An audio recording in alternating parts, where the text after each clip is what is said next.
Hi, guys. Welcome to another Into the Void review of Last of Us, the TV show. This time we are reviewing episode number 5, Endure and Survive. Um, this episode was my favorite so far. Um, there's a great action set piece in this one, followed by a gut punch at the end.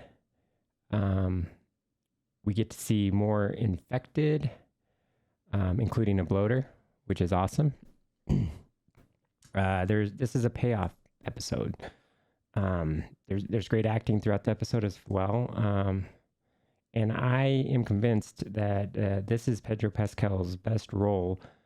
It's better than The Mandalorian, even his earlier roles in Narcos, or even Game of Thrones. The new actors, Kevon Woodard, and who plays Sam, and Lamar Johnson, who plays Henry, we're introduced to them in this episode, and they're terrific. And it's really a testament to their acting that we're able to get so invested in their characters in just one episode. And that adds why I feel so deeply at the end when we lose them so soon. The chemistry between them is convincing, and that helps in our investment into them. All right, so let's get going. Let's run through the episode. So we start out the episode following Henry and Sam, who are on the run from Kathleen's terrorist group. We get to see the ruthlessness that Kathleen runs her regiment with when she questions a group of people about the whereabouts of Henry and Sam. And after threatening them with death, one of the people finally speaks up and tells her that the doctor who we saw on the last episode is helping them.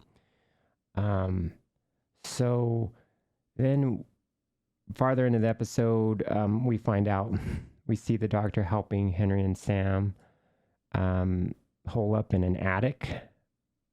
And so after spending 10 days in an attic, Henry and Sam must leave to get more food.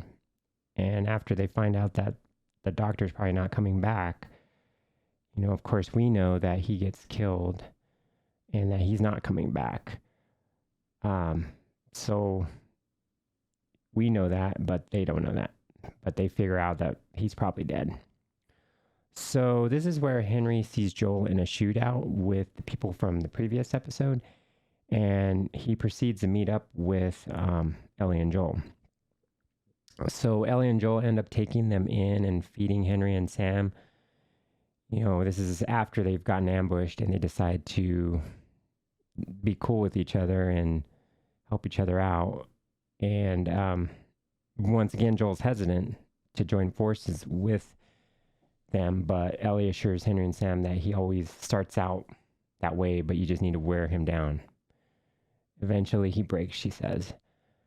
Henry claims he knows a way to get out of the city by going through the sewers, and he knows that Kathleen's group won't go down there because they think that the infected are down there.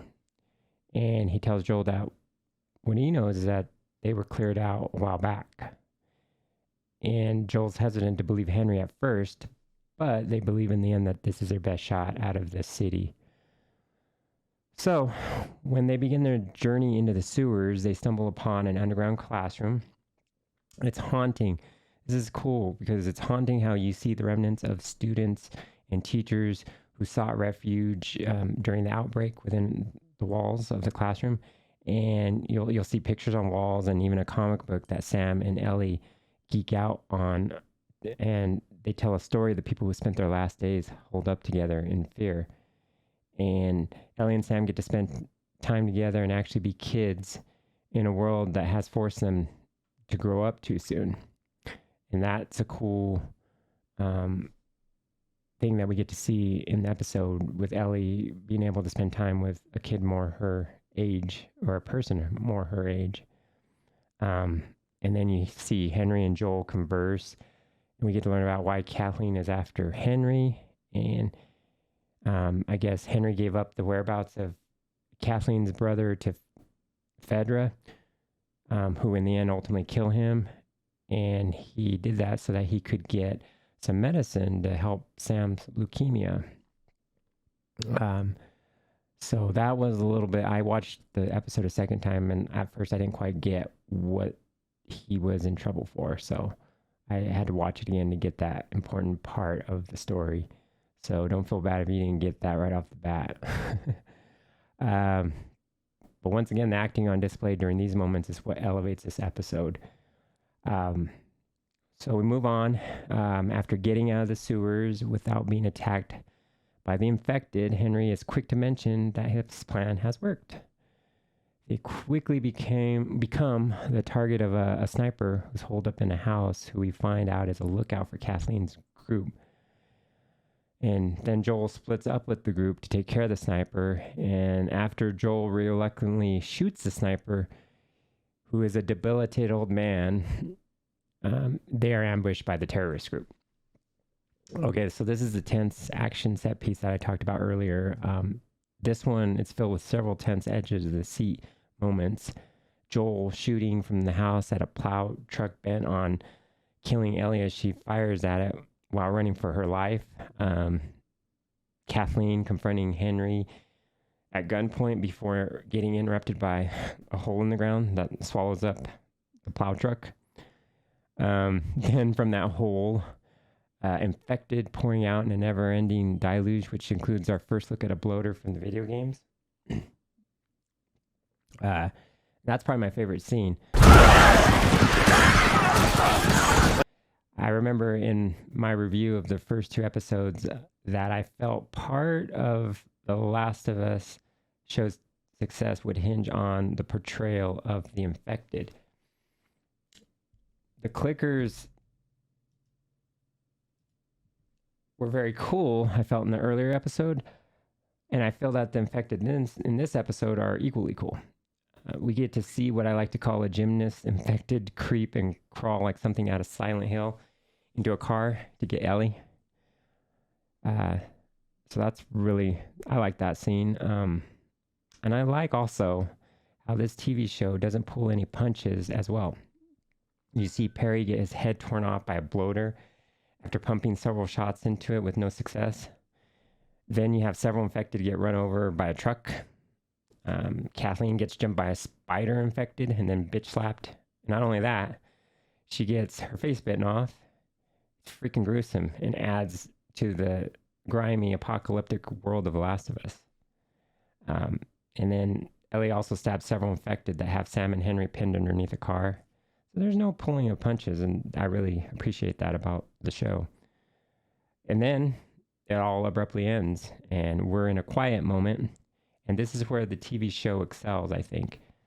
There's a balance of loud set pieces interspersed with big, emotional, gut-wrenching scenes. And you never get hit over the head with a sledgehammer with either type of emotion for too long. You get a nice balance, which adds to the appeal of this show. And I think this is what will help it when it comes to awards time later in the year. So finally, Joel agrees to have Henry and Sam along for their journey to Wyoming. And Henry's happy and feels that it would be good for Sam to have a friend. And now, for the emotional gut punch at the end, we find out that Sam is infected with a leg wound. Ellie tries to show Sam that she had a wound too and that it healed because she has the cure in her blood. So she tries to smear her blood on his wound to cure him. And they hug one last time after Ellie promises to stay awake with him. And then in the morning, Ellie wakes and finds Sam at the edge of his bed. There's a moment of hope. Is he cured? Nope. She gets attacked by Sam waking up Joel and Henry. Henry and Joel fight over the gun, which Henry grabs and then shoots Sam. And Henry's in stunned shock as he mumbles, "What did I do? What did I do?" And then he shoots himself. We cut to Joel burying Henry and Sam. Ellie puts the Etch-a-Sketch pad on Sam's grave and then asks Joel, which way is west? Clearly, she's ready to move on. She only knows to go forward now.